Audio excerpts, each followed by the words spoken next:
avaient spontanément exécuté leur ordre de suivre le tunnel, l'irréparable allait se produire. Combien de fois le président Ousmane Sonko a fait l'objet de séquestration? Quel est le citoyen aujourd'hui au Sénégal, libre, non condamné, fait l'objet de séquestration et qui, à la veille de chaque audience, voit les corps d'élite venir séquestrer son domicile, empêcher ses enfants de se rendre à l'école, empêcher ses épouses d'aller au travail, empêcher ses collaborateurs d'aller discuter avec leur chef de parti? Quel est le citoyen ou le responsable politique qui fait l'objet d'autant de persécutions, d'autant d'entraves à ses libertés les plus fondamentales qui sont garanties par la Constitution? Nous prenons l'opinion nationale et internationale à témoin que tout ce qui arrivera au président Ousmane Sonko et qui ressortirait du gazage dont il a fait l'objet le 16 mars sera de la responsabilité exclusive du président Macky Sall et de son ministre de l'Intérieur qui donne les ordres sur le terrain. Ces actes ignobles et barbares contre le président Ousmane Sonko et même ses avocats et ses militants feront l'objet de plaintes que le parti va déposer pour tentative d'assassinat et pour atteinte à l'intégrité physique de tous ceux qui en sont victimes, qu'il s'agisse du président Ousmane Sonko, de ses avocats et des militants et responsables de Pastef. À ce jour, nous informons le président Ousmane Sonko, l'opinion nationale et internationale, que l'état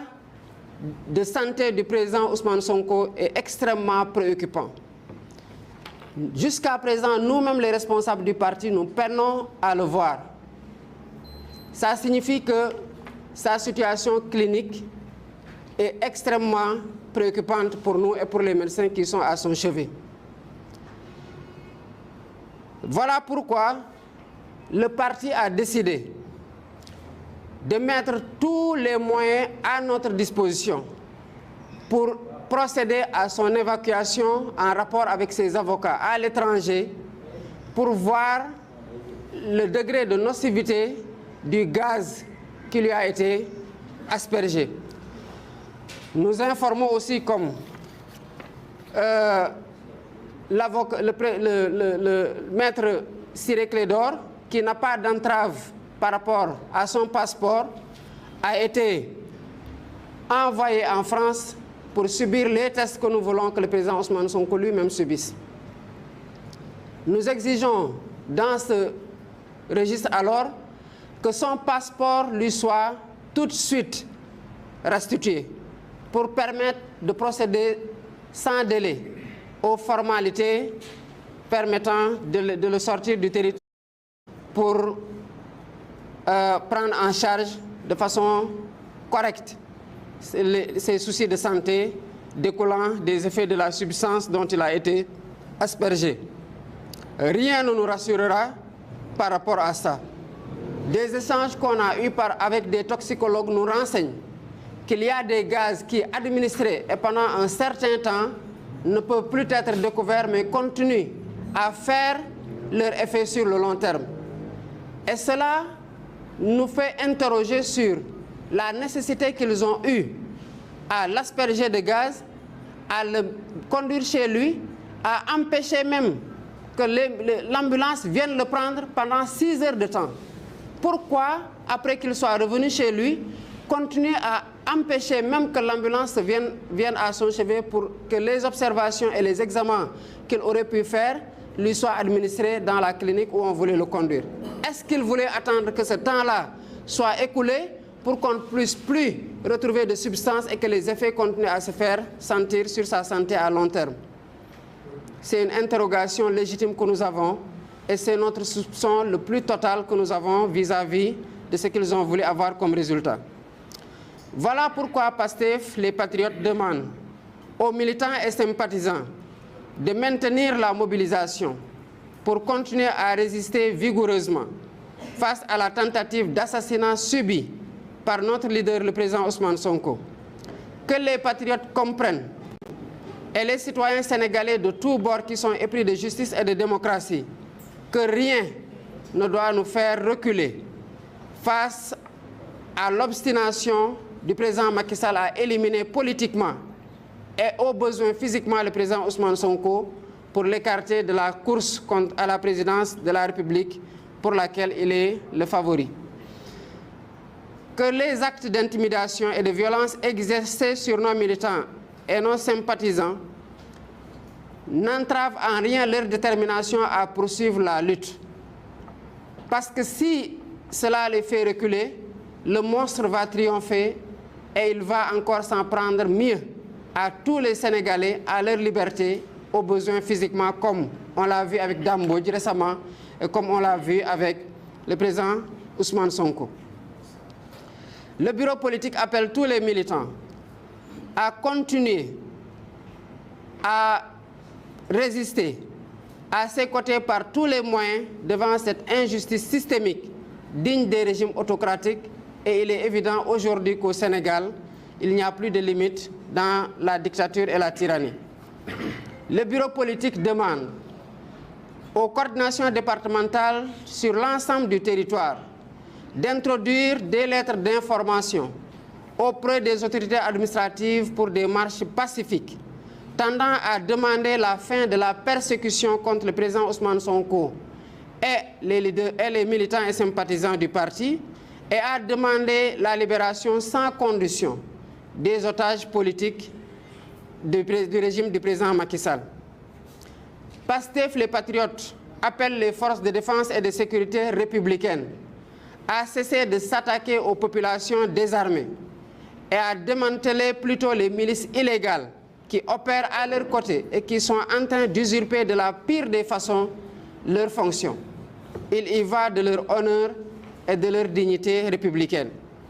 Que Macky Sall et ses bras armés ont fini de semer le chaos dans le pays. Macky Sall aura réussi, comme on a tous pu le constater, d'abord en mars 2021, mais encore en mars 2023, à provoquer des affrontements entre populations se défendant contre l'agression de nervis opérant avec armes blanches et fusils à pompe et fonçant avec des véhicules sur des manifestations désarmées. Macky Sall doit partir. Il doit quitter ce pays. Il n'a plus la légitimité de continuer à le diriger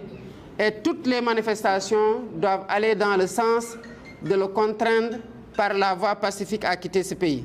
à quitter le pouvoir. Jamais dans l'histoire de ce pays, on n'aura été autant convaincu d'un régime tyrannique qui entend marcher sur des cadavres pour rester au pouvoir, quoique son bail soit terminé et que son échec sur le plan des réalisations soit constaté. Nous sommes convaincus que notre victoire est proche et l'ensemble des patriotes et citoyens épris de démocratie et de justice dans ce pays doivent le comprendre. Les obstacles érigés sur notre chemin ont été nombreux et variés. Ils ont été pernicieux et diaboliques. Mais notre endurance et notre patience pour la réalisation du projet de libération du projet ne doit connaître aucune limite. Les patriotes doivent se renforcer dans cette conviction-là que ce combat-là, nous ne pouvons pas et nous ne devons pas le perdre. Et il est hors de question que nous le perdions et que nous sommes tout proches de cette victoire-là qui donnera un souffle nouveau à la démocratie, un vent d'espoir souffle au Sénégal. Il faut que cet espoir-là soit concrétisé. Et la seule voie pour le concrétiser, c'est la détermination des patriotes à tomber sous les balles s'il le faut, à aller remplir les prisons s'il le faut, mais que jusqu'au dernier patriote, qu'on soit convaincu que ce dernier patriote-là remportera la victoire pour que la démocratie et l'état de droit soient restaurés au Sénégal. Nous vous remercions. La patrie ou la mort, nous vaincrons.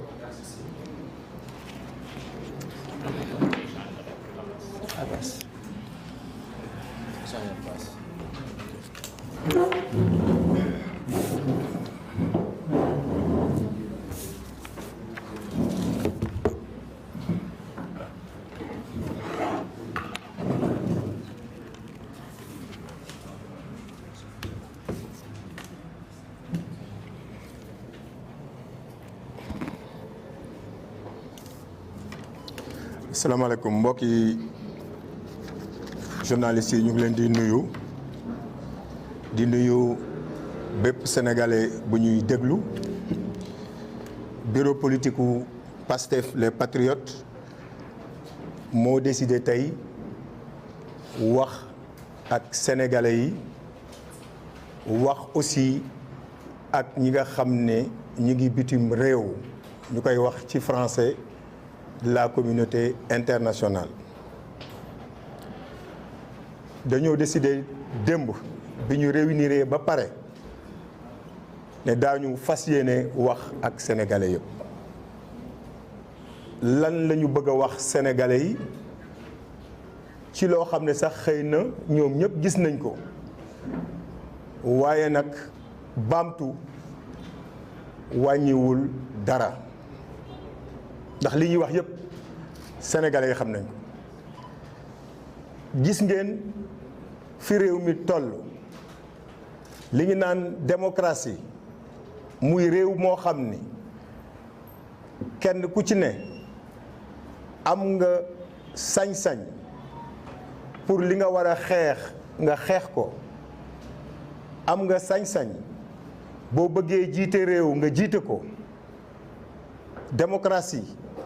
muy réew moo xam ne yoon moom moo ko war a encadrer loolu yëpp gis ngeen ni mu ngi nërmeelu ci biir réew mi te kenn waralu ko ku dul Macky Sall bi waxoon fii ne dinaa jël opposition bi nal ko comme limon ba du deseti ndox. ci loolu la nekk bañ ko joxee réew mi ba léegi. lenn rekk moo tax mu bëgg ko def, bëgg na def boppam buur di def lu ko neex di bumi. li ci gën a doy waar mooy ne acharnement bi nga xam ne teg nañ ko ci kaw le président Ousmane Sonko lu ko waral parce que Macky Sall def na ay sondage maanaam ay xeetu laaj la yoo xam ne dañ koy laaj sénégalais yi def na ko defati ko utiliser ay cabinet yu jóge extérieur saa yu ko defee ñu ne ko kii nga jàkkaarloo muy président Ousmane Sonko bu ngeen demee élection deuxième tour sax doo ko def. donc sénégalais yi war nañu comprendre lu tax li ñu def président Ousmane Sonko ak di ko def ñi bokk ci parti bi lan moo tax Macky Sall di ko def leer na nañ. umpule woo leen ni Sénégal bari na ay opposants waxuñu ko nag pour xeeb qui que ce soit parce que ay nawle lañu mais lu ne fàng kenn du ko jeex. lii président Ousmane Sonko di daj depuis 2014 mu gën a tàkkarnaase nag léegi amul benn homme politique wax dëgg yàlla bu ko fiy daj. je crois que loolu wax ko wàññiwul dara. looloo tax Macky Sall di acharné wu ci moom. mission nag bi mu am waxoon naa fi ne sénégalais yi ne Macky Sall liggéeyul. en 2019 Macky Sall dañ ko jox avion bi gën a gaaw ci réew mi buy jàll ñu xàllal ko bu sëqatee sax kenn du sañ a wax ñu jël ay milliards jox ko jël ay forces de défense et de sécurité jox ko maanaam jël état jox ko Macky Sall ne non doole jooju ngeen ma jox soxlawuma ko pour tabax réew mi. doole jooju ngeen ma jox muy état muy puissance publique muy juge muy police muy nervi sax boole na ko ci ay doole yoo xam ne bokkul ci ay kii régalien am doole jooju nag la Macky Sall jël teg ko ci benn nit mu ne ci kaw Ousmane Sonko rek laa koy teg liggéeyatuma mais sama mission mooy ma éliminer Ousmane Sonko politiquement d'abord waaye léegi sax élimination politique bi teg na ko fële. parce que président Ousmane Sonko dafa nekk genre hydre mooy monstre boo xam ni fukki tet ak junney bopp la yor saa yoo daggee benn bi beneen bopp jug loolu nag moo ko jaaxal ba fu mu toll nii mu ne nag léegi comme mënatuma ko rey politiquement lépp lu ma tegoon ci ay procès caaxaan ay complot caaxaan teg naa ko waajaag may rëcc léegi nag naa ko rey définitivement parce que loolu lañ gis démb. ñu gis nag maintenant fan yi ñu indi benn caaxaankat boo xam ni Sénégal yépp xam nañ ni alalu réew mi daf ko luubal mu bëgg a jafandu nag ci benn procès en diffamation nee na président Ousmane Sonko daf ko tuumaal et que nag léegi danañ ko yóbbu tribunal pour ñu atte ko yéen ñii journalistes yi fi nekk déggatu leen sax ñu wax mbirum Adji Sarr loolu moo leen di won ne am na lu ñu nar ci lii te dégg ngeen le ministre de la justice ki nga xam ni moom la ñu dénk wàllu yoon ci réew mi mu ne publiquement que ni président Ousmane Sonko dafa diffamé Mame Mbaye Niang yéen a ko dégg. ngeen dégg beneen ministre muy Moussa Bocar Thiam mu ne le 30 incha allah ci ñoom seeni mébét président Ousmane Sonko daañu ko condamné kon Sénégal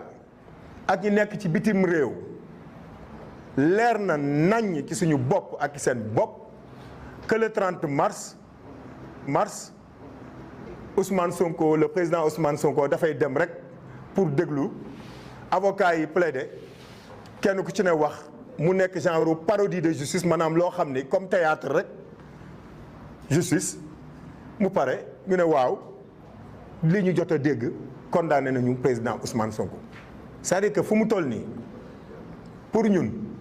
jaratul sax président Ousmane Sonko di dem le 30 mars parce que condamné nañ ko ba pare léegi ñëpp nañu constaté loolu te dañ ne woon procès bi entre deux citoyens la te dégg nañu juge bi ci pour bay passé mu ne il faut que ñu àtte président Ousmane Sonko tey parce que saa yuy génn li ñuy mobiliser ci alkaati xeetu alkaati bu ne nag muy BIP di GIGN di police ak sax xëy na sañu ko wax ak ay nervi mu ne loolu dafa ëpp loolu la juge bi joxe argument pour ne dañuy àtte par force le président Ousmane Sonko ba pare ñu wëlbatiku ne c'est un procès ordinaire entre deux citoyens procès ordinaire entre deux citoyens lan moo ci waral ay junney alkaati ñu sotti leen cité kër góor gi lan moo ci waral procès boobu ñu ne ñu jël président Ousmane Sonko ne ko doo génn lan moo waral ñu ne ci procès boo xam ni procès bu simple la entre ñaari citoyen ñu ne président Ousmane Sonko say doom du ñu jàngi lan moo waral ci procès boo xam ne nee nañu procès entre deux citoyens la ñu di ci dóor Guy Marius Sagna gazé ko ànd nañu keroog ñun ñii ak honorable député Diallo ñuy jël grenade di ñu ko dóor nii ci kaw keroog xëy na yàlla moo nanguwul mais Guy Marius Sagna ak ñun ñi am na ñoo xam ne tey jii nii ñu ngi woon tëdd ci suuf procès boo xam ne nee nañu procès bu simple la entre ñaari nit lan moo ci waral lii yëpp kenn ci yoonu bi lu ci yoonu gendarmerie démb gis ngeen ñu génne armée kon bu ñu nee sénégalais yi lii procès bu simple la entre ñaari nit nañu waxante dëgg ay caaxaan lañu gis nañu procès bu en diffamation entre le juge Téliko ak kooku nga xam ne bëgguma ko tudd ah mais procès boobu ba léegi mu ngi wéy mat na presque ñaari at un procès en diffamation ñu ne nag non président Ousmane Sonko nañ ko taxañ tout de suite parce que ñoom xam nañ ni dañuy def li ñuy wax course contre la montre dañuy gaawal mbir mi parce que xam nañ ni am na foo xam ne bu ñu fa tolloo c'est fini mënatuñ ci moom dara te incha allahu rabbi ñu ngi koy wax fii tey devant tout le monde bu soobee yàlla du ñu mën dara ci moom kon mosu leen gis nag ci histoire politique ak judiciaire u Sénégal lu mel nii ñu ne nag mooy la ñu waxoon ca kanam mooy ne Macky Sall ki nga xam ni moo ko teree nelaw ba saa yu tëddee bu ko géntee sax day tëb mel ni cauchemar parce que dafa géntu lu doy waar loolu moo tax mu ne tey dinaa éliminer président Ousmane Sonko par tous les moyens même nag bu fekkee sax damay dox ci ay néew dox na ci ay néew le 14 mars 2021 en mars 2021 fukki nit ak ñeent ñu ngi tëdd ci suuf ay néew yoo xam ni Macky Sall dox na seen kaw. barke démb bi affaire bi commencé ñaari néew tëdd nañu te kenn xamul mbir mi fu muy mujjee ça veut dire que Macky Sall yoonam nekku ci naa rey sénégalais yépp sama yoon nekku ci mais bu soobee yàlla dinaa maintenir au pouvoir loolu nag la sénégalais yi dul nangu. meeting bii passé am Parcelles Assainies président Ousmane Sonko dafa ne woon kenn du ko tànnal yoon bu muy jaar parce que gis nañu fang vidéo yaa ngi daw policiers yi ànd ak ay nervi démb gis nañ ko à la Médina ay nervi yor jaas yi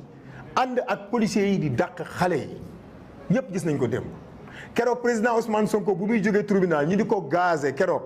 loolu du gendarmerie gëwuma sax ne police la loolu ay nervi ñoom ñoo ko def parce que commandant bi nga xam ne moom moo yoroon sécurité bi ñëw na ba ci ñun ne am leen confiance ci ñun président Ousmane Sonko dañ koy yóbbu escorté ko mu ñibbi ba mu génnee ci tunnel yi moom si boppam ma nga taxaw ca la grenade lacrymogène yi dal ci kawam ay policiers du ñu sànni grenade lacrymogène seen chef fan la grenade lacrymogène yooyu jugee mu ngi jugee ci ay forces yoo xam ne contrôlé tuñ leen force yoo xam ne lu ñu mën a def dara du leen ci fekk ci le président Ousmane Sonko waxoon ne du jaarati ci corniche bi démb looloo tax ba ñu ñëwee ba ci rond point Stel bi mu ne du ma jaar corniche bi comme nee ngeen sama sécurité ngeen bëgg mais d'accord bàyyi leen ma jaar fi ma jaar ngeen escorté ma dem parce que diggante cité kër góor gi ba foofu mais gendarme yi ñoom ñoo ñu escorté ba foofu lu tax mënuñu koo continuer yoon bi nga xam ne président Ousmane Sonko moom la bëgg ñu bàyyi ko mu jaar fa ça veut dire que am na leneen lu ci am ci loolu ñu bëgg toujours rek comme à ses habitudes gàcceel président Ousmane Sonko c'est-à-dire que humilier ko toroxal ko en réalité Macky Sall loolu la bëgg Ousmane Sonko di torox dégg naa kenn ci ñoom barki démb mu ne da ngeen a waxoon lu leen neex ngeen di def mais gis ngeen ni ñu def seen waa ji pamtee nañ ko dugal nañ ko ci oto yi par force yóbbu nañ ko waaye wala woon yar foofu dafa doon wax ne bu ñu jógoon duñ ko def parce que gis ngeen li xew ci réew mi depuis ñaari fan yi muy loo xam ne ñu ngi koy regretter te dañuy ñaan yàlla bu fekkee nag Macky Sall mu ngi continuer nii man gëm naa ni réew mi mu ngi dugg na ci goutte déjà loolu lépp ngeen gis ñu teg ko ci président Ousmane Sonko yamuñ ci moom parce que xam nañ ni mënaluñ ko dara mais ñu ne nañ ko jéem a néewal parteem nañu jàpp Bassirou Diomaye Faye nañu jàpp El Malick nañu jàpp Abass Fall nañu jàpp te yëg nañu lépp loo xam ne ñu ngi koy waajal waaye ñu ngi wax Macky Sall ak nguuram bu fekkoon rek ne suñu confort ñun maanaam suñu bànneex rek moo ñu intéressé nëg di ñu ngi toog suñuy kër suñuy wetu soxna suñuy wetu doom fii ñi fi toog ku fi ragal a dem kaso parce que ña nekk kaso gënuñu ñun gënuñu leen au contraire ñoom sax actuellement ni gëm naa ni ñoom ñoo ñu gën waaye nag na Macky Sall xam ne kenn ragalu fi kaso te ragal naa ni dina battre record de prisonniers politiques parce que li nekk ci kaso bi actuellement nii ci ay nit ñu jàpp musul am dans l'histoire politique du Sénégal amul ci Senghor musul am ci Abdou Diouf musul am ci Abdoulaye Wade il y a à peu près 300 prisonniers maanaam juróom benn fukk wala juróom benn fukk waaw ñetti téeméer ci ak juróom fukk ñetti téeméer ak juróom fukk ci ay prisonniers yu nekk ci kaso bi te xam naa ne fii ak ay fan ay junney nit bu yaboo mu yaatal kaso yi mais ay junney nit incha allah lay yóbbu kaso donc kidnapping boobu muy def maanaam sàcc ay doomu aadama dugal leen ci kaso yaakaar ne loolu dina tax nit ñi dellu ginnaaw ci li ñuy xeex boole na ci li nga xam ne moom la koy def ay membre bureau politique ñu ngi actuellement en prison Fadilou Keïta dégg ngeen ko barki démb commencé na grève de la faim lu ko dal ce sera de la responsabilité du président Macky Sall maintenant li mu bëgg mooy ku mu ci jàpp rek mu téye la kaso lu yàgg yooyu ñuy def seen yëfu caaxaan yooyu di la yóbbu instruction pour xalaat ne loolu bu amee xale nit ñi daañu gën a ragal ñun de wax dëgg yàlla ñu ngi xaar te lii ma gis ci réew mi barki démb ak tey mën naa ni gëm naa ni li xewoon sax 14 mars ak li xew bii mën nañ leen méngale parce que li fi yàqu ci ay alalu jàmbur kenn xamul nu mu toll et c'est de la responsabilité Macky Sall la ak nguuram ñiñ fi jàpp ci responsable ñi dee ci responsabilité am ñaata milliards la Sénégal ñàkk bisu manifestation yi amul benn magasin bu ubbi ñaata xale ñaata école la ñu tëj keroog loolu est-ce que Mame Mbaye Niang mi nga xam ne dafa luubal alalu réew mi est-ce que jar na ko Mame Mbaye Niang nag taxul Mame Mbaye Niang objet la bu ñuy utiliser ci loo xam ne stratégie bu ñu teg pour éliminer le président Ousmane Sonko te du jàll. ñuy wax nag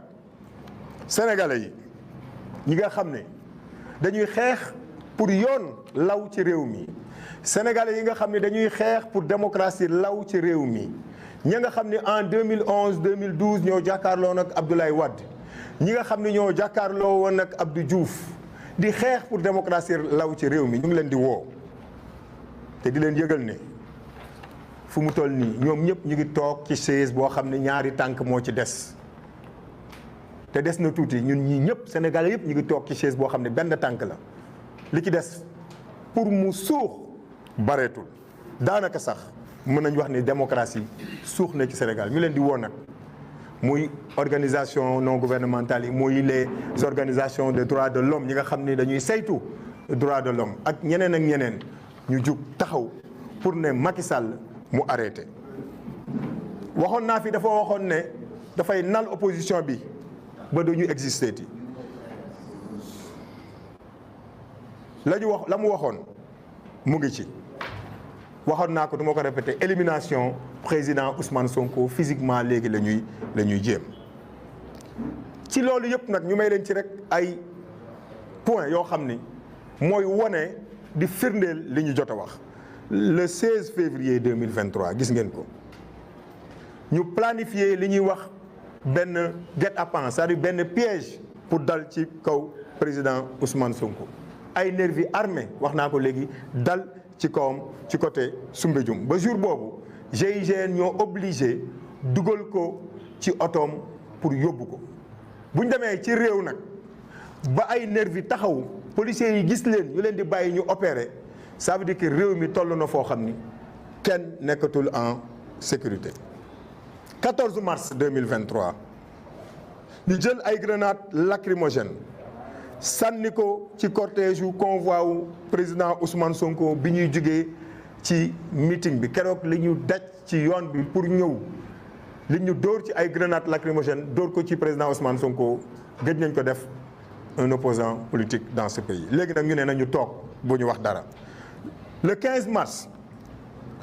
ñu séquestrer le président Ousmane Sonko parce que ñu bari dañ naan il est en résidence surveillée non il n'est pas en résidence surveillée déedéet dañ ko séquestrer tëj ko ci këram ne ko doo génn daanaka président Ousmane Sonko kaso la nekkoon depuis le 14 mars mi ngi woon ci biir kaso ci biir këram moom ak njabootam lépp lu ñu am ci ay droit ñu fànq ko jël ay xeetu gànnaay di ko dóor ci kaw garde corps Ousmane Sonko gis ngeen barke démb image boobu nga xam ne boo ko gisee da ngay xam ne police egg na ak gendarmerie egg nañ ci barbarie boo xam ne kenn mësu ko jël fetal dóor ko ci tànku nit ba tànk bi yàqu. le 16 mars encore ñu planifier beneen xeetu piège ak ay nervis gis nañ leen ñun ñëpp le 16 mars ñuy dal ci kaw ay militants te ñooñu ñëpp président Ousmane Sonko wax na ko keroog ci meeting bi c'est des gens yoo xam ni au niveau de la présidence lañ leen recruter te daañu ci ñëwaat. ñu jël un député comme Guy Marius Sagna le 16 bi taxaw ne président Ousmane Sonko du dugg seen oto ñu gazé ko Guy Marius Sagna toog na 1 heure de temps yoo xam ni gisul ba muy dugg bi tribunal dañ ko téye ci loxoom. moom aussi sa santé fu mu toll nii mu ngi ci en danger. ñu jël li gën a garaaw président Ousmane gazé ko parce que moom ak Guy Marius Sagna ak maître Ciré Clédor Ly ak Ndeye Fatou Mbodj mii ñoo nekkoon ci oto bi ñu gazé ko ba ngeen xoolee image yi ba muy génn ci kaso bi ñu ngi koy xëcc daanaka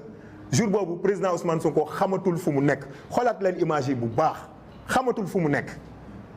te loolu c'est extrêmement grave te daañu ci ñëwaat. et li tax ñu di ko def ñu ne dafa war a dem tribunal par force mais loolu mooy wane ni yoon amul ci réew mi ñëpp xam nañ ne président Ousmane Sonko bu ko neexoon mais du dem comparaître la comparution est libre mënoon nañ ko juger par défaut c'est-à-dire que mën nañ ko àtte te du fa nekk yoon loolu la wax léegi pourquoi nag ñu bëgg par force ne ko di nga dem tribunal mais loolu kay leer na ni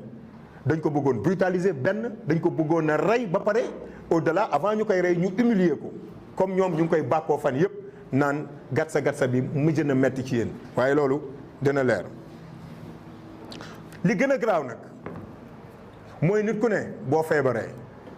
da nga war a am droit pour faju président Ousmane Sonko gis ngeen image yi li mu daj niñ ko brutaliser te kenn xamul lañ ko sotti ba léegi kenn xamul lañ ko sotti mu ngi hôpital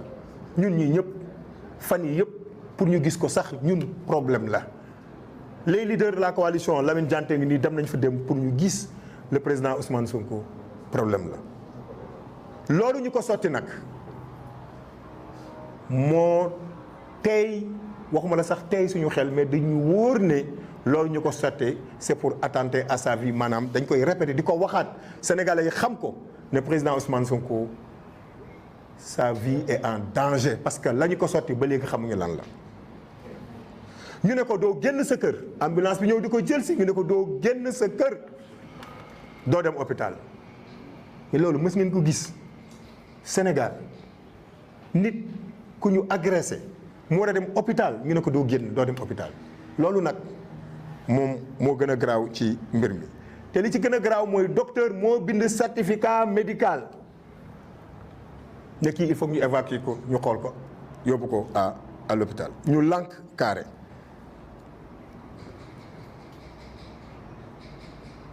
li ci gën a loolu bokk na aussi li ci gën a grave maintenant li ñuy wax mooy opinion nationale maanaam ñi nekk ci réew mi ak ñi nekk ci bitim réew que Macky Sall ak ministère de l'intérieur ñooy responsable daanaka ci lépp loo xam ne tey jii nii dal na le président Ousmane Sonko ñoom ñaar kese ñooy responsable te lépp lu xew ci réew mi après ñoom ñaar kese ñoom ñooy responsable tey waat nañu ne lii ñu def nii muy tey muy ëllëg parce que nguur gi daañu ko bàyyi bu soobee yàlla daañu ko fay. fi ñu toll nii nag état de santé président Ousmane Sonko jaaxal nañu ñun ñëpp. parce que moom moo nekkoon ci oto bi ak maître Ciré Clédor Ly ak Guy Marius Sagna maître Ciré Clédor Ly évacué nañ ko démb France te moom ci oto bi la nekkoon te pompe bi ci kaw président Ousmane Sonko ak Guy Marius Sagna lañ ko dóor ça veut dire que effet yi sax dafa dal l'avocat te avocat bi dem na. avocat bi dem na parce que moom kenn empêché wu ko mu génn Sénégal li ñu bëgg nag bëgguñu ko sax maanaam dañ koy exiger dañuy exiger à ce que le président Ousmane Sonko ñu jox ko passeport am mu dem bitim réew mu mu wóolu mu dem fa ñu xool loolu nga xam ni sotti nañ ko ban xeet la yaramam ci bitim réew lañ ko mën a xoolee parce que fii Sénégal amuñu spécialiste yu xarañ lool ci mbir yooyu pour ñu xool ko loolu la ñu bëgg tey ñu wax militants yi sympathisants yi ak sénégalais boo xam ne xalaat nga ni war ngaa jàpp ci lii ñu exiger à ce que le président Ousmane Sonko ñu yóbbu ko bitim réew ñu xool ko loolu daañu ko xeex par tous les moyens pour mu am beneen bi mooy à partir d'aujourd'hui daañu exiger képp koo xam ne jàpp nañ la illégalement parce que le droit de manifester constitution bi moom moo ko rëdd képp koo xam ne jàpp nañ la dañuy exiger fii au Sénégal ak partout ñi nekk bitim réew fu ñu mën a nekk na seen kàddu jub nañu manifester de façon démocratique pour que ñooñu ñu libérer leen loolu moom xeex boobu daañu ci taxaw muy président Ousmane Sonko daañu ko jox passeport am mu dem faju ji militants yi ñu jàpp ak sympathisants yi daañu xeex pour ñu libérer leen ñuy wax nag ci loolu pour mu am pour que président Ousmane Sonko ñu jox ko passeport am mu dem pour que ñi ñu jàpp ñu bàyyi leen nee nañu na tous les militants mobilisés wu góor jigéen mag ak ndaw sympathisants yi nga xam ne gëm nañ ne li ñuy teg président Ousmane Sonko ak njabootam njaboot biologique mooy ñu mu jur ak njabootam politique ñooñu ñu ngi leen di woo pour ñu mobiliser wu pour que lii ñu exiger ñu am ko et que tentative d'assassinat bi nga xam ne moom la ñu bëgg a def ci président Ousmane Sonko mu arrêté na ñëpp mobiliser wu sur le terrain bu kenn toog sa kër di xalaat ne mbir mi président Ousmane Sonko kese la ak njabootam parce que lii ñu koy teg nii bis bu jàllee bu yeboo Sénégal kenn bañ a xëyti sax di wax ci rajo di wax ci télé wala di dox ci mbedd parce que di nga dox rek ñu jàpp la dugalu ci oto yóbbu la tëj la wala s'il le faut rey la gis ngeen li ñu doon jéem ci dàmbooj bu mu génnee ci émission fii ñu attaqué ko ak ay balles réelles ci émission bu mu demoon doon wax xalaatam yàllaa ko defal sutura mais nëgëni kon kon mu ngi ci biir suuf comme li ñuy jéem ci yeneen leader politique yi ak ñi nga xam ne ñoom ñoo nekk Pastef donc na militant yëpp mobilisé wu daañu mettre la pression sur Macky Sall pour que ñaar yooyu ñu bëgg ñu am ko donc na ñëpp génn ñu manifester yoon moo ñu may ñu manifester te incha allah daañu ko def ñuy wax encore 45 coordination départementales yi nga xam ne ñoom ñoo nekk biir Pastef tey nañu xëy dem ci préfecture yi déposer ay lettres d'information pour ñu manifester démocratiquement maintenant nag la manifestation c'est un droit ñu tere ko ñu ñàkk ko tere incha allah daañu manifester mais nañu dem déposer les lettres d'information pour ay marches pacifiques comme la ñu defoon semaine passée def nañ ko déggu leen coow déggu leen dara déggu leen bal bu takk déggu leen grenade lacrymogène déggu leen dara donc il y a pas de raison que ñu koy interdire daañu manifester incha allah cette semaine daañu manifester contre le régime de Macky Sall pour mu bàyyi li muy def ñuy woo nag ñi nga xam ne ay alkaati la ñu bal yooyu ñu yor ak grenade lacrymogène yi nga xam ne moom la ñuy dóor population yi mais suñu xaalis la ñun ñoo leen jox suñu alal ne leen jënd leen ci ay bal jënd leen ci ay grenade lacrymogène loolu pour lan la pour ngeen veiller ci suñu sécurité moo tax ñu jël alal boobu jox leen ko mais jox ñu leen suñu alal jënd ci ay bal jënd ci ay fetal pour ñu di ko wëlbatiku di ko tiire ci ñun ñi nga xam ne ñun la ñu war a protéger te coow lii ñoom ñii di dóor ku dégg bëccëg seeni rakk mu ngi ci fuul bi seeni doom sax ñu ngi ci fuul bi seeni jarbaat ñu ngi ci fuul bi gis nañ ci ay ñoo xam ne seeni wayjur ñu ngi ci police bi ñu ngi woon ci manifestation yi gis nañ ko am na loo xam ne amoon na fi en mars 2021 du ma ko wax fii am na ci ñoo xam ne ñoom seeni doom ci manifestation yi am na ñoo xam ne am na ci koo xam ne doom ci manifestation yi la dee en mars 2021 nañu moytu bal yi ñuy dóor nañu moytu grenade lacrymogène yi nga xam ne buñ koy sànni dañ ko war a sànni ci kaw fuul mais dañ koy dóor ci kaw nañ ko moytu parce que yéen a nekk na boroom a ciy fanaan dañu bëgg ay forces de défense et de sécurité républicaine Sénégal lañ fi war a nekkal waruñu fee nekkal benn nguur parce que Macky Sall jaru ko dafay jugee te bis bu fi jugee bàyyi fi ñoo xam ne assassinat yi ñuy dégg rey yi ñuy dégg gaañ yi ñuy gaañ nit ñi commissariat yi ñuy rey nit ñi bis bu Macky Sall jugee da leen fi bàyyi daw te yéen ñun ak yéen ñoom ñooy des fii biir Sénégal donc ñu ngi leen di ñaan ñoom ñun ñii toog nii di génn dox suñu soxla kenn yoru ci fetal kenn yoru ci jaas yi kenn yoru ci dara ñi ñuy gis sur le terrain muy ay nervi ñu yor ay jaas yi yor ay fetal di ko dóor ci nit ñi ñoom si ñooñu la ñu war a wëlbatiku ça veut dire que Sénégal jaratul sax ñuy am police mais nag bu ñu demee ba egg foofu ba nga xam ni police mënatuñu protéger wax dëgg yàlla nous serons obligés ñun aussi ñu protéger suñu bopp donc dañu exiger que la police sécurise tous les citoyens ak fu ñu mën a bokk ak parti politique bu ñu mën a bokk le rôle de la police c'est de sécuriser les citoyens bu ñu demee ba kenn moytu ko man de sama kër nag wax dëgg yàlla du ma nangu toog ñu ñëw di daggi sama kër di ma bëgg a rey maag sama njaboot may toog di xoole defe naa loolu kenn du ko fi nangu kenn du ko fi nangu. donc bu police jëlul ay responsabilités am assurer suñu sécurité nous serons obligés ñu assurer suñu bopp suñu sécurité bu ñu demee ba egg foofu nag moom mooy ne kon réew mi egg na ci li nga xam ne maam Abdoul Aziz Sy junior doon na ko wax nee na réew mi buñ ci jógul guerre civile dina fi am te kooku kilifa la ni yàlla la artu na nag waxoon na ko mais lii ñuy gis nii dafa mel ni la mu waxoon moom mooy waaj a am egg nañ nag foo xam ni comme loolu yëpp am na ci réew mi ba tey jii nii kenn nekkatul en sécurité bu ngeen gisee fan yi Dakar circulation bi gis ngeen ni mu mel xatul parce que kenn bëggatul génn yaa ngi toog si kër parce que da nga naan à tout moment ci biti mën na tàkk bu ñu nee ba egg foofu ba sécurité amatu fi ba ay nit di dee ay nervi di attaqué ay nit Macky Sall dafa war a jugee ci bopp réew mi c'est-à-dire que Macky Sall est incapable de gérer ce pays bu doon États-Unis la on va parler d'impeachment c'est-à-dire que dañ ko war a empêcher mu exercer Macky Sall fi mu toll nii dafa war a juge ci bopp nguur gi te loolu daañu bu ñuy manifester daañu exiger à ce que Macky Sall démissionné amatul légitimité pour yore réew mi musu koo yor sax parce que élection 2019 ñëpp xam nañ fi mu jaaroon dañ ne c'est un président boo xam ne xëy na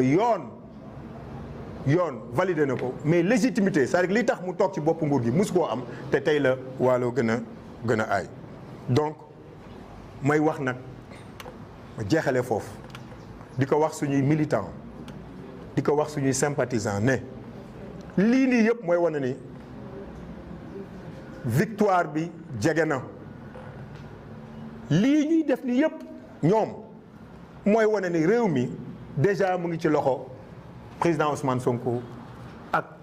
toutes les personnes yi nga xam ne elles sont éprises de paix et de justice loolu moom moo am moo tax bu leen kenn dévier et je sais que kenn mënu ko parce que bu nit ñi mënoon Pastef li mu daj yëpp de 2014 à maintenant ci ay agression ci ay xeetu rey suñuy militants gis nañ ko ak président Ousmane Sonko ay xeetu kaso yi nga xam ne ñii ñëpp presque jànne ñii nga xam ne ñu ngi liggéey tey jii nii au niveau des impôts muy Bassirou Diomaye Faye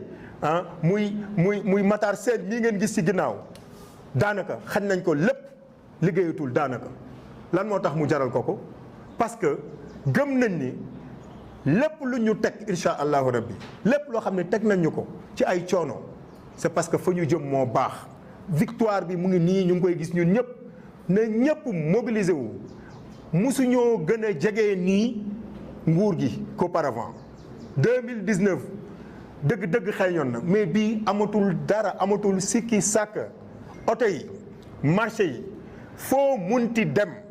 taxi yi sax boo ci duggee ñëpp président Ousmane Sonko lañ lay wax ak Pastef ça veut dire que réew mi mu ngi suñu loxo bu kenn tay bu kenn ragal lañ doon ñaan incha allahu rabbi jage si na ba pare ñu leen di ñaan militant Pastef yi ñu gën a mobiliser wu autour de l'essentiel nañu mobiliser wu autour de leur président défendre ko vaille que vaille yéen a ngi koy def guddi ak bëccëg ba léegi yéen a ngi koy def li ki des bareetul incha allah pour que ñu jël le président Ousmane Sonko teg ko ci boppu Sénégal ak lépp loo xam ni espoir la woon amoon nañ ko ci moom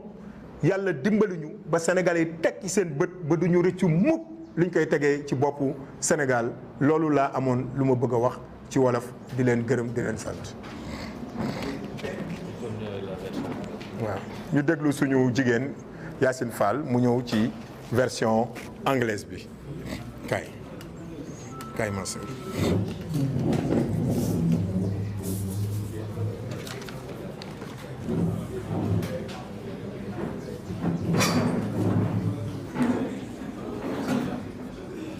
kii de foog ay kër ci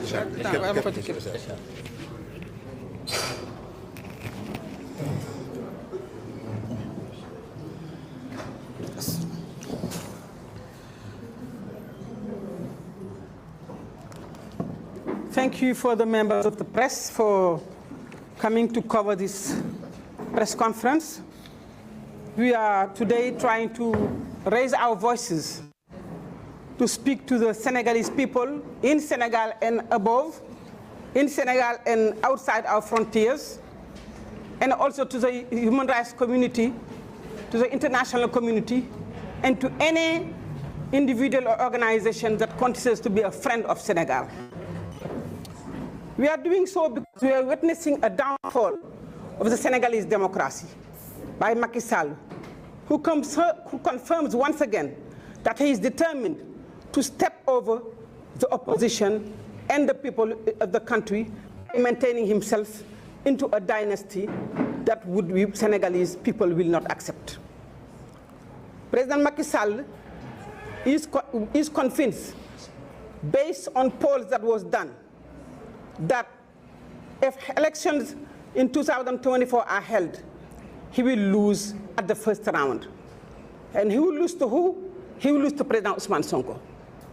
At any election held, any way you do it, whether he contributes or not, President Ousmane Sonko will be winning at the first round. And this is why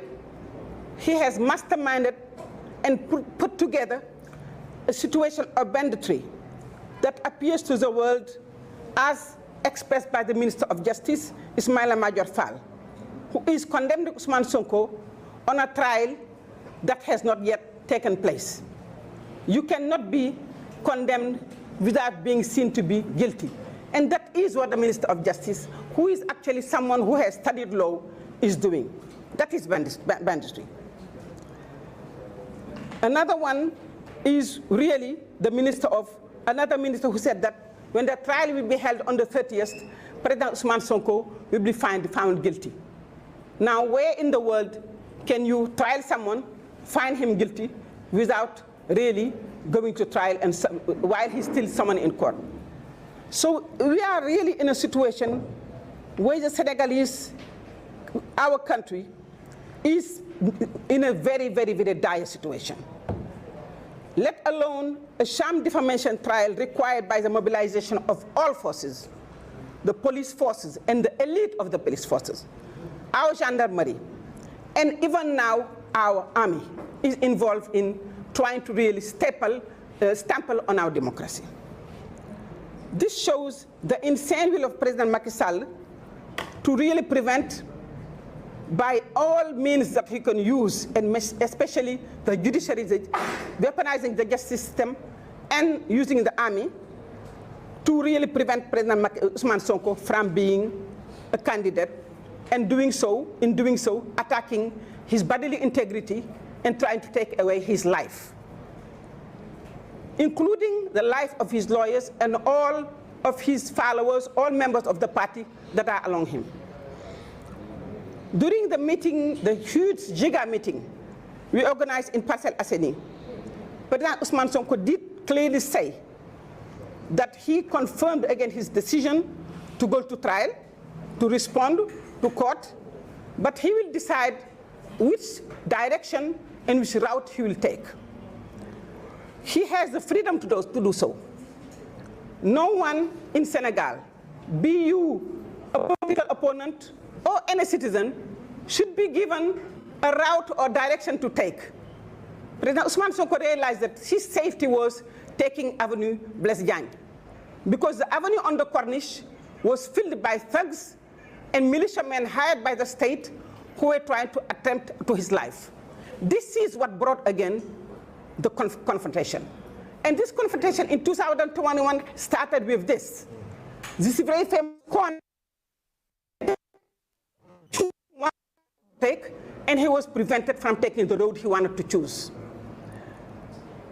As we know, the route they want to put President Macky Sall is filled by people who are trying to attempt to his life. In addition to all of these crimes that have happened since 2021, there is targeted kidnapping of party officials, members of our party, mayors. Yesterday, the mayor of Kermassar, who has been arrested to be punished because he organized a huge meeting. People are being arrested in the street without any procedures and legal procedures. You just find you in the street walking around, minding your business, doing your way about, and you say, okay, you are arrested, follow me. This is the state we live in Senegal. So we are saying that these crimes, targeted killings that have happened since 2021,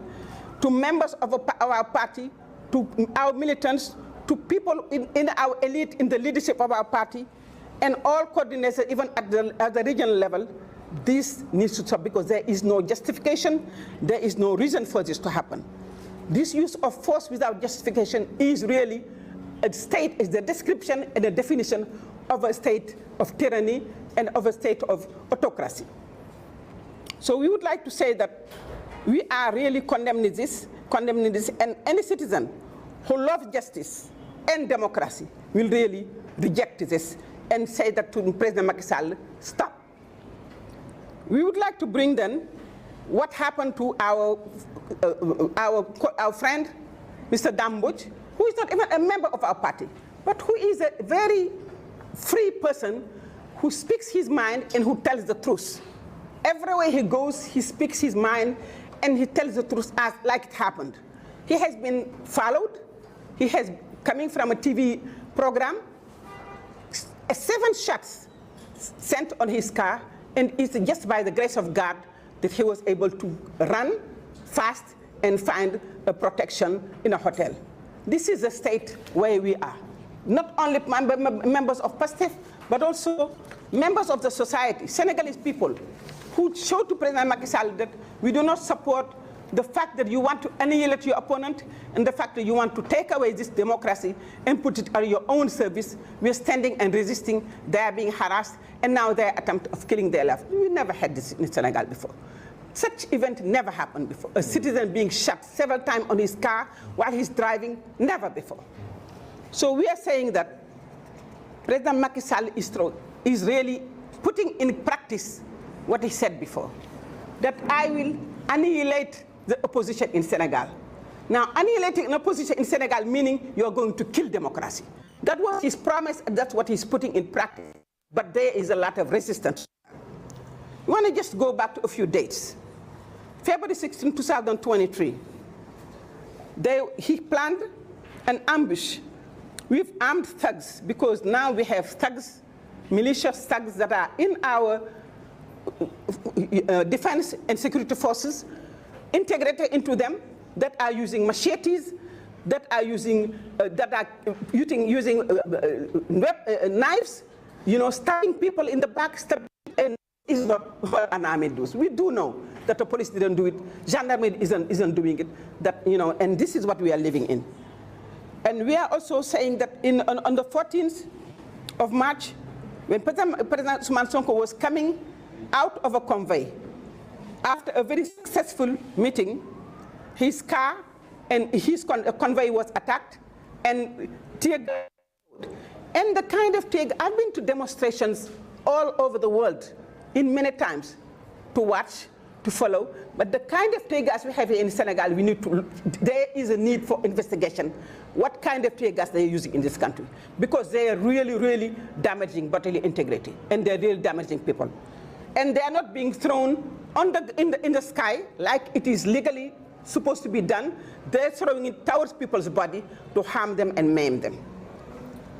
So President Ousmane Sonko's convoy was attacked with tear gas on the 14th.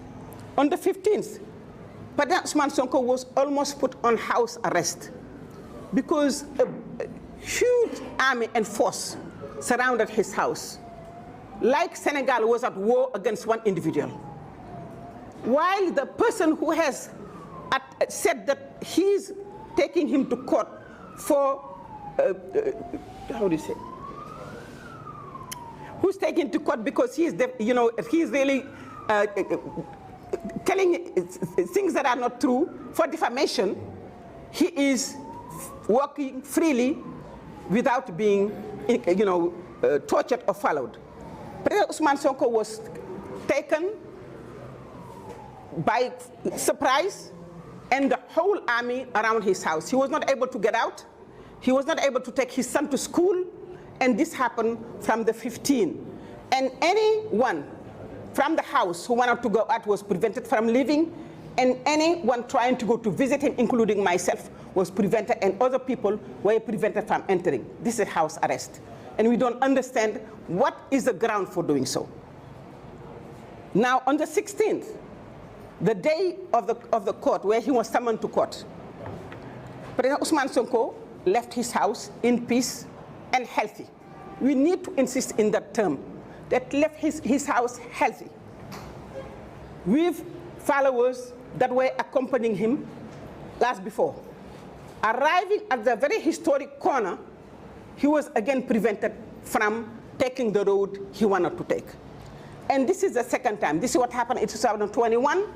Again, this is what is happening. It happened on the 16th of March 2023. There, he's being told, you are not able to take the road you want to take. We will decide the road you want to take. When Honorable Gimir Marisanya and other people said no, President Ousmane Sonko is even allowed, according to the law, to return to his house because of this court summon. He's not obliged to go to court. He can go or he can get his lawyers represent him. They said, no, we are going to take you by force. He went into another car just to have peace. They found him in the car, they tear gassed him, and they forced him, and they actually bodily hurt him, took him and put him in another car, in a police car, to take him to the court. This is when Senegalese people said, enough is enough. We are taking the street. That's when the riot started. Now what happened? President Ousmane Sonko was forced to the court, but he was really, really violently shaken and brutally aggressed. When he arrived in the court, his clothes were dirty. He was totally confused and tired. And despite that, the prosecutor decided that they were going to pursue with the court proceedings. But while he was in this police car, and before there, they tear gassed him. They tear gassed him, they tear gassed his lawyer, and they tear gassed another member of parliament. And also, while inside the court, they tear gassed him again. Now we know what dictators do when they want to eliminate opponents. They use these very dangerous gases that we have seen in the world, throughout the world, being used to really prevent someone from operating physically and mentally and destroying maybe even their internal organ. We have seen that people die, or later on, they just become really unable to function. So we have very high concern of what happened between the time President Ousmane Sonko was taken from that intersection and the moment he arrived inside the court. We are saying that this is really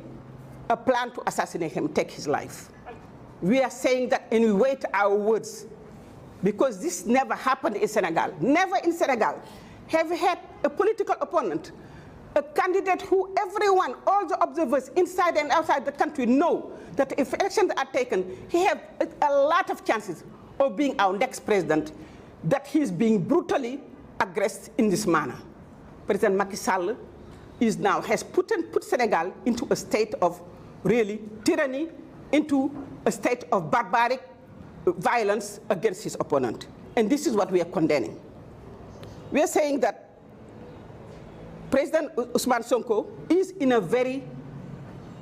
complex situation regarding his health. What happened was, inside the court, they were very concerned in terms of his ability to participate into the court. But once the court was postponed, and we said that the next date is the 30th of March 2023, when President Ousmane Sonko had the right to leave and freely go back to his home, he was again arrested. Not only was he arrested, but they took him away. While the medical team that examined him while the court was going on said he needed medical care. He needed to go to the hospital. They said no. And when he was getting out, tried to go to get medical care to his home or in the hospital, he was arrested again. Arrested how? Arrested, put in a police car, and taken back to his house without medical care. This is, again, President Macky Sall's attempt to harm President Ousmane Sonko and attempt to really take life. Because as a president, as a government, you need to assist people who are in danger. You do not try to annihilate him. And that's what they did. When President Ousmane Sonko was taken to his house after receiving gas that we don't know what nature it is, we cannot today say that, but knowing the kind of violence and brutality in this country, we have very much reason of concern that these gases were very dangerous gases. That's our feeling. But President Ousmane Sonko arrived in his house, and all medical experts recognize that when you are thrown this kind of gases, any kind of gases, by people who want to harm you, you need to get access to medical care, go to the emergency room, get tested. They kept him in his house, prevented him from going to the ambulance, prevented from doctors to go to see him for 6 hours. 6 hours that anything can happen. They prevented him from having care until people started making noise that they say, okay, he can go to the clinic. Now, what in the world is President Macky Sall trying to do to Ousmane Sonko? What is his agenda? Is President Ousmane Macky Sall trying to burn this country? Is he trying to annihilate, dismantle Senegal? That's what we think. And we are saying no. We will not take it, we will not accept it, it will not happen, because the Senegal doesn't belong to President Macky Sall. He was given to this country as a president. It is time for him to step down. Because when you do certain things, you have no longer the capacity, even according to the Constitution, to continue. President Macky Sall has to step down because he has to leave. He has to leave, and he will leave, inshallah. His time is over, and his time is up. So we are saying, we will continue the resistance, starting from us, the political bureau, and all of our, members of our party, all human rights, all activists, all Senegalese who really want to see this country change, who want to see this country be in peace as it has been known worldwide, who want to see this country that never had a coup d'etat, that never had a regime change through violence. We want to say that we will resist, because this is the only thing we can do at this stage, because we have our back against the wall. And when you have your back against your wall and someone is trying to kill you, all you can do is resist. And that's what we will do. So we are saying to Senegalese, inside the country and outside, do not give up. Stand up. Continue to struggle. Continue to resist. It is your right. And this is what we will do. We will use all means that are under the law to say to President Macky Sall, your time is up. Let it go. Let it go, President Macky Sall. This is not worth it, because no one will be saved out of this. This is what we wanted to say to Senegalese international community. This is what we wanted to say to the Senegalese people, because the reports on the country are not pretty. Human rights organizations are testimonies of what is happening in Senegal. The report, even media that used to demonize us, are today saying that no, this is not acceptable. So we are just saying that it is time for us to go back to our basics. You see, the rule of law, Senegalese democracy, the values that we all cherish, and that, let us stop this violence. Otherwise, it will not only be on us, it will be general. We regret what happened. We regret what happened to all of this during the riots. The economic cost of the country, we could have been prevented. This is not a trial of defamation. This is why I forgot the word. It is a political trial to prevent an opponent from running. And this is the third time the President Macky Sall is using the justice system to prevent someone who could beat him, to prevent him from running. But the Senegal of 2011 and the Senegal of 2019 is not the Senegal of 2023. We have educated, we have smart, savvy young people who have all the hope of change, so they can live in a dignified country with peace. And they will not let President Macky Sall take the country away. So I thank you for listening, but we wanted to give this message to all of you. Thank you.